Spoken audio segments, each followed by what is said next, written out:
To enable Semrush position tracking, you need to have a Semrush account and a project set up. Position tracking is a feature that allows you to monitor the ranking of your website for specific keywords over time. First, log into your Semrush account and navigate to the Projects tab. If you do not have a project, create a new one by clicking on the plus button and entering your website's URL. Once you have a project, click on it to open the project dashboard.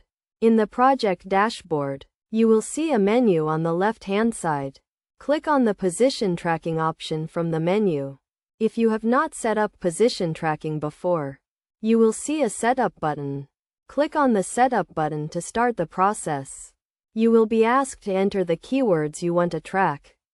You can enter the keywords manually or upload them from a file. After entering the keywords, you need to set the location and device for tracking. Semrush allows you to track keywords in different locations and on different devices, such as desktop or mobile. Next, you need to set the search engine. Semrush supports tracking on Google, Bing, and other search engines. Choose the search engine you want to track. After setting up the position tracking, Semrush will start tracking the ranking of your website for the specified keywords.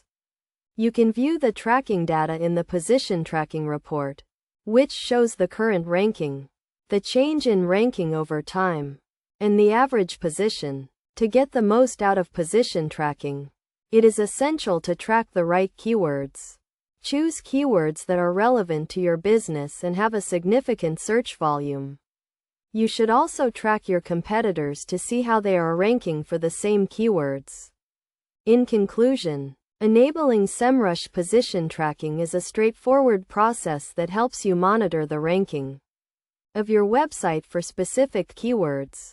By following these steps and best practices, you can use position tracking to improve your search engine optimization and increase your online visibility.